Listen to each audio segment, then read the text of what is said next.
est dans les 10 premiers jours de Dhul Hijjah. C'est une période importante, on doit multiplier nos actes d'adoration et essayer de diminuer nos péchés. Et il faut savoir également que selon certains savants, dans des périodes aussi importantes comme celle-ci, nos péchés peuvent peser encore plus lourd que d'habitude.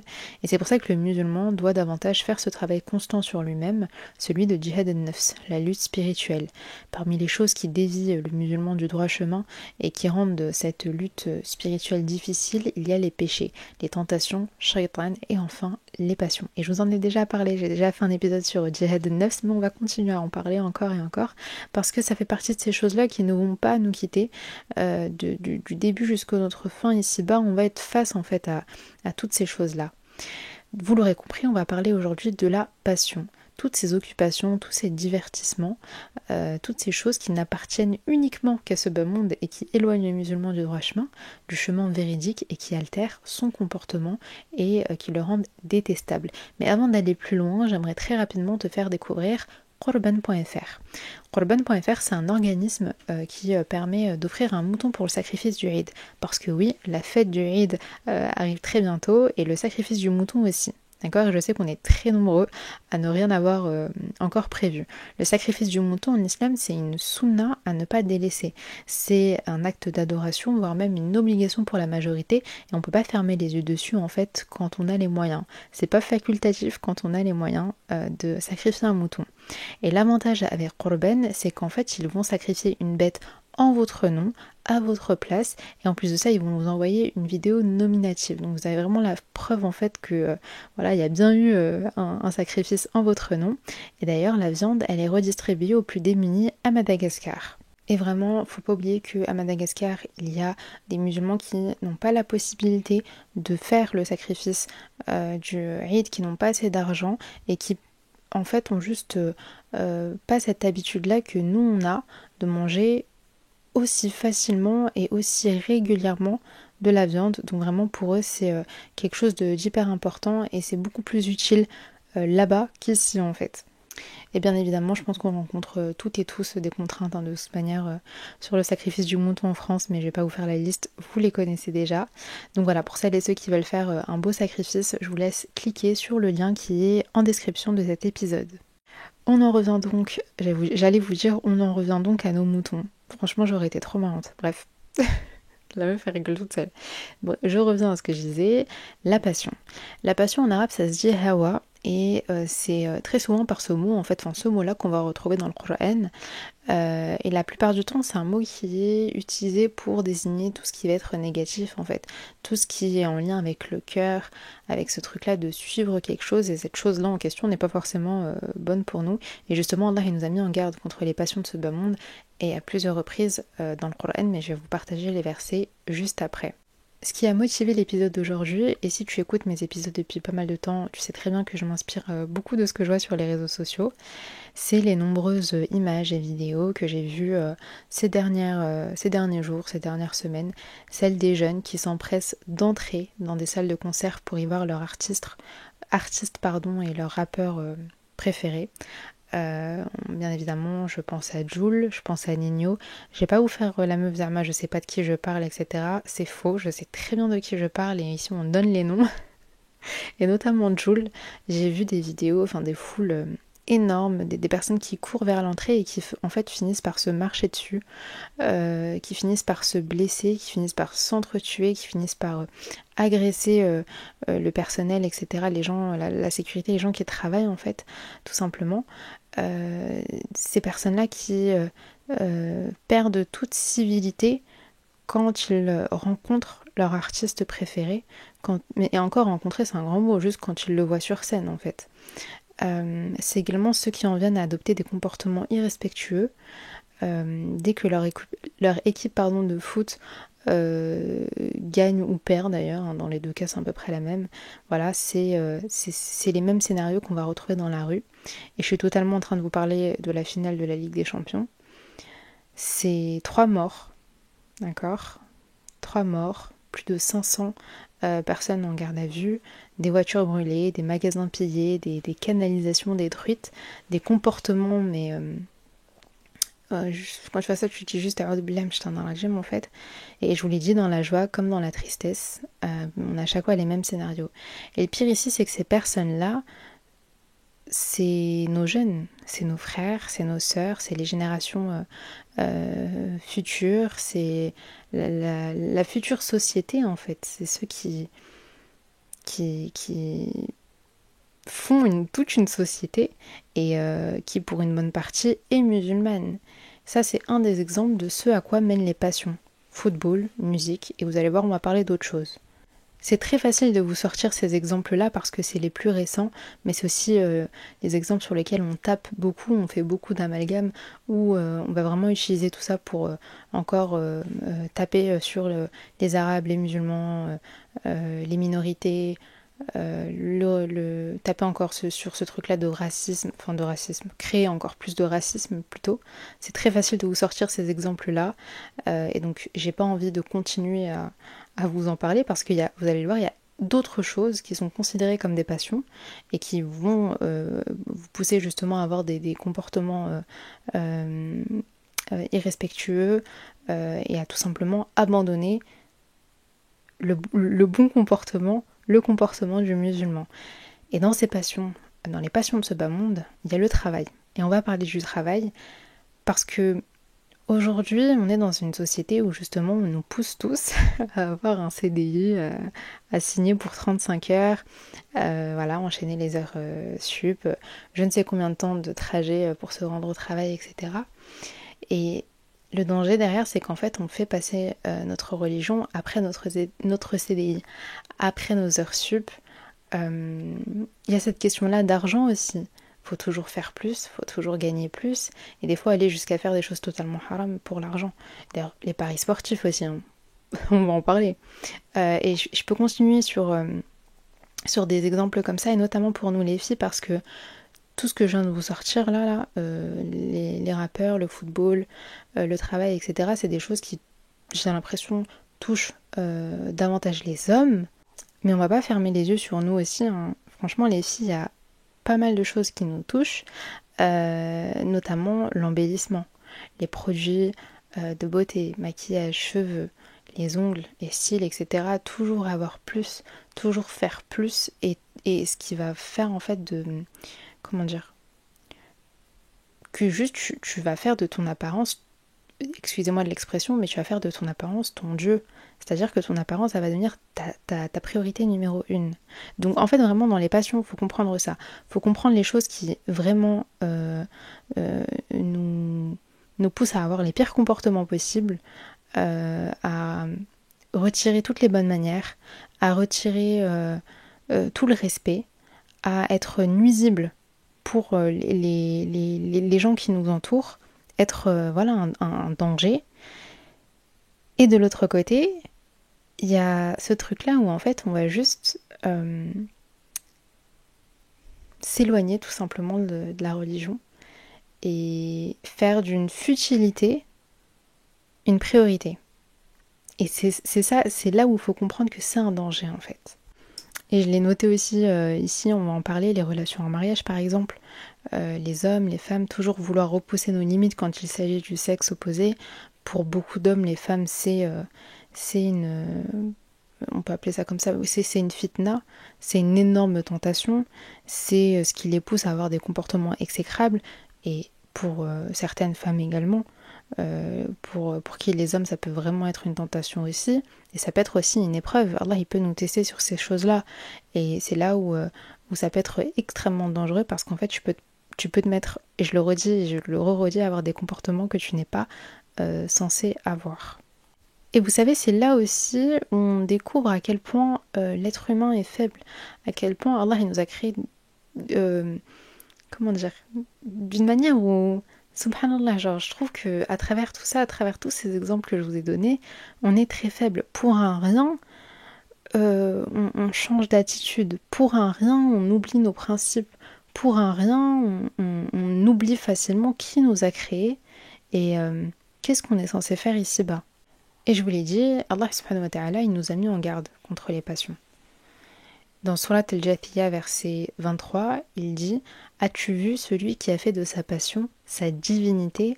Allah l'a égaré sciemment, a scellé son ouïe et son cœur et a mis un voile sur sa vue. Qui donc le guidera en dehors d'Allah? Ne réfléchissez-vous donc pas ?» C'est un verset que j'avais déjà partagé pour Surah... Ya Rabbi, j'en perds mon français là. Pour l'épisode sur le Jihad al-Nafs. Et c'est un verset que j'aime tout particulièrement, surtout dans cette question en fait qu'Allah il nous pose. Il nous dit: as-tu vu celui qui a fait de sa passion sa divinité? C'est-à-dire que tu as accordé tellement d'importance à ta passion, tellement d'importance à ce divertissement, tellement d'importance à cette occupation, à ce loisir, à ce travail, à cet objectif-là, que ça en devient ton Dieu. C'est lui qui te dicte quoi faire. Et ça a pris tellement de place qu'en fait, subhanallah, déjà de une, ça te dévie du droit chemin, mais en plus de ça, tu deviens aveugle, tu deviens sourd, on peut plus te raisonner, tellement t'es dedans. Dans Surat Sad, verset 26, Allah nous dit « Et ne suis pas la passion, car elle t'égarerait du sentier d'Allah. » Il nous a prévenus, il nous a tout dit, tout est là. Et nous, on continue à foncer dans le mur. Toutes ces choses-là, si elles ne sont pas modérées ou contrôlées, elles poussent l'être humain à sombrer. Et à sombrer dans quoi? Dans l'obstination, à le rendre aveugle, le rendre esclave de lui-même. Et surtout, lui faire croire que c'est ce qui lui apporte du bonheur, du contentement, de la satisfaction. Alors que c'est faux. Votre passion, elle vous demandera toujours plus de temps, toujours plus d'énergie, toujours plus d'argent, toujours plus de votre santé. Ça finit par vous tuer petit à petit en fait. Et vraiment, je vous partage ça ici, mais je me fais le rappel à moi-même en premier. Vraiment, à moi-même en premier. Que ce soit les films, les séries, je sais pas, les vidéos YouTube, la musique, etc. Toutes ces choses-là qu'on trouve facilement en fait sur nos téléphones, sur nos ordinateurs. On se dit bon bah c'est rien de fou, on découvre, haha, on rigole. Au final, ça finit par te prendre ton temps aussi. Et ça, c'est une des choses sur laquelle on va être jugé. Enfin, le temps appartient à Allah, c'est un cadeau qu'il nous a fait. Comment est-ce que nous on l'utilise? Est-ce qu'on l'utilise de manière intelligente? Ou est-ce qu'on l'utilise pour plonger dans certaines passions qui sont mauvaises, justement? Maintenant, ce que j'aimerais aussi préciser et ajouter, c'est qu'on est d'accord que certaines des choses que j'ai citées seront toujours présentes ici-bas. Dans ces passions-là, il y a quoi? Il y a le travail. Il y a certains sports, certains divertissements, certaines choses qu'on va vraiment pratiquer tous les jours. Et du coup, comment est-ce qu'on est censé faire? Est-ce qu'on abandonne tout? Est-ce qu'on se dit, bon, bah, quitte à faire, est-ce que j'abandonne tout et je fais rien? La réponse, c'est non. Faut trouver le juste milieu. Et c'est comme dans tout, d'accord? Faut trouver le juste milieu. C'est vraiment trouver le juste milieu entre ce qui peut être un bon divertissement, quelque chose de halal pour nous, et l'excès. Et vous savez, quand il y a un excès, c'est que c'est pas bon, en fait.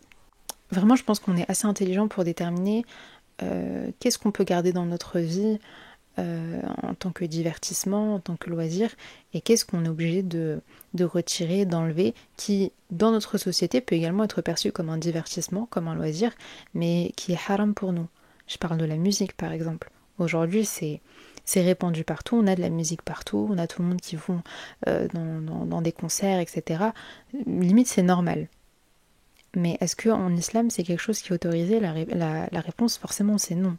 Sur tout ce qui va être, par exemple, activité sportive, bon, on va pas rentrer dans tout ce qui est sport de combat, MMA, etc. Parce que je pense que vous connaissez déjà les avis dessus. Mais pour le reste, par exemple, bien évidemment que pratiquer une activité sportive, c'est conseillé. Allah, il nous pousse à avoir une bonne alimentation, être en bonne santé, être... avoir une bonne santé physique. Faut pas oublier que notre corps c'est une emana et donc du coup on peut pas en faire tout et n'importe quoi. Faut qu'on prenne soin de nous. Donc bien évidemment que oui, c'est autorisé. Et c'est là où justement on doit commencer à se creuser un peu la tête et se dire ok, est-ce qu'il y a un excès en fait que je peux rencontrer dans ça? Même dans ce que je vais aimer, peut-être que moi j'aime faire du sport et que j'aime regarder certains sports à la télévision.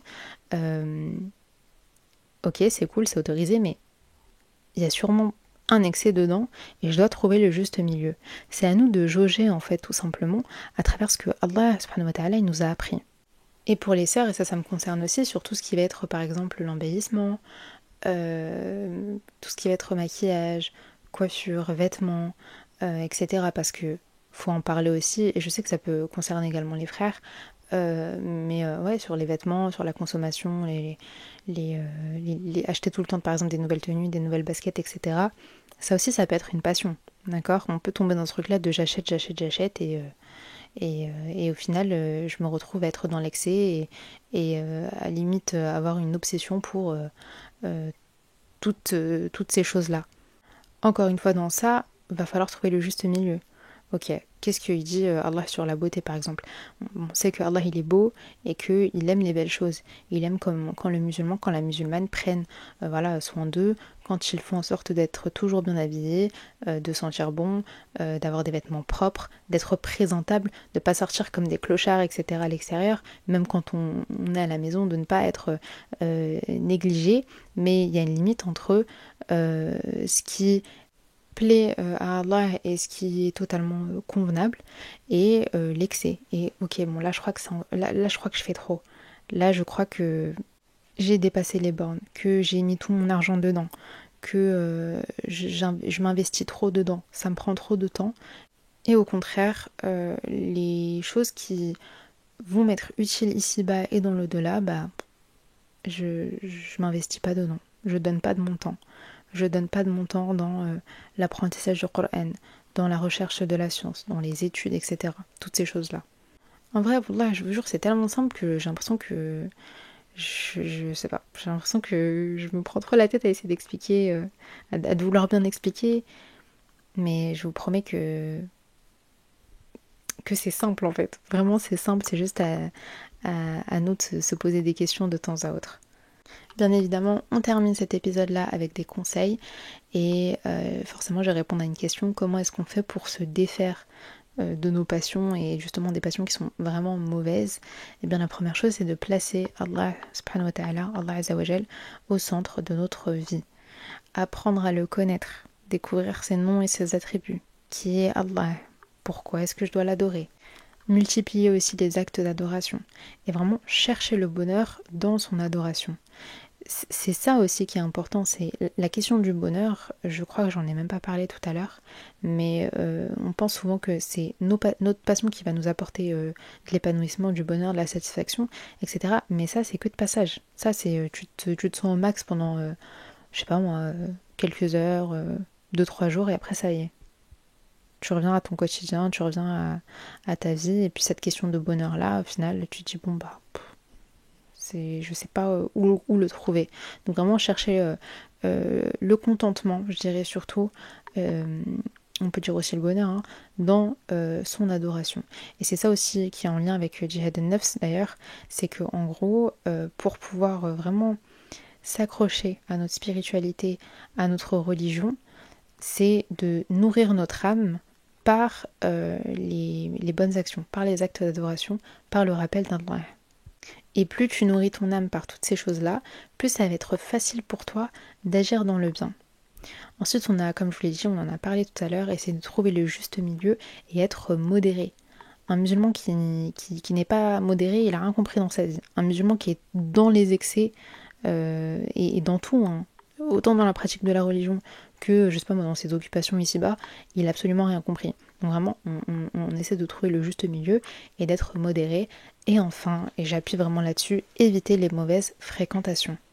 Allah dit dans Surat Al-Kahf, verset 28, « Et ne suis pas celui dont nous avons rendu le cœur inattentif à notre rappel, qui suit sa passion et dont le comportement est outrancier. » On fait attention avec qui on traîne, avec qui on passe nos journées, nos soirées, avec qui on parle, etc. Toutes ces personnes-là, parce que je vous promets, très souvent on se dit ouais non mais comment dire, je me fais pas influencer moi, genre ça va, les copains, les copines, etc. ça m'influence pas, etc. Je vous promets que vraiment pas du tout. C'est très facile de se faire influencer et c'est très facile d'avoir de mauvaises fréquentations. Même quand tu te dis ouais non mais la personne elle a un bon fond, etc. Réfléchis. réfléchi, vraiment. Donc voilà, on fait attention aux personnes qui sont autour de nous et qui peuvent justement nous pousser à suivre certaines passions. Donc voilà, c'était un épisode assez court. Qu'Allah nous facilite, qu'Allah nous préserve, qu'Allah nous protège, qu'Allah nous assiste, qui nous permette aussi de pouvoir atteindre Eid al-Adha. Parce que forcément, ça va vite arriver cette semaine, Inch'Allah. J'en profite également pour vous rappeler, si c'est toujours pas le cas, de vous abonner à ma chaîne YouTube qui s'appelle La Conve. J'ai enfin sorti mon émission sur YouTube dans laquelle je vais recevoir plein d'invités, Inch'Allah. Il y a déjà un épisode avec Medina du podcast Era Lumineuse. La semaine dernière, j'ai sorti un nouvel épisode aussi avec Sidox, qui est le créateur de l'application Aha. Aha, c'était l'application qui permettait de signaler les problèmes dans les transports en commun et notamment la présence de contrôleurs. Et c'était une interview hyper intéressante. Voilà, moi j'ai trop kiffé l'affaire, donc n'hésitez pas à aller me donner un petit peu de force. Voilà, de vous abonner, liker la vidéo, commenter, etc. Genre vraiment booster l'algorithme. Et puis il va y avoir plein d'autres interviews, Inch'Allah, qui vont arriver. Donc voilà, j'espère que cet épisode vous aura été profitable. Si vous avez aimé, n'hésitez pas à le partager, à me laisser les 5 étoiles et un commentaire. Et on se dit à très vite, Inch'Allah, pour un nouvel épisode. Prenez soin de vous. Assalamu alaikum.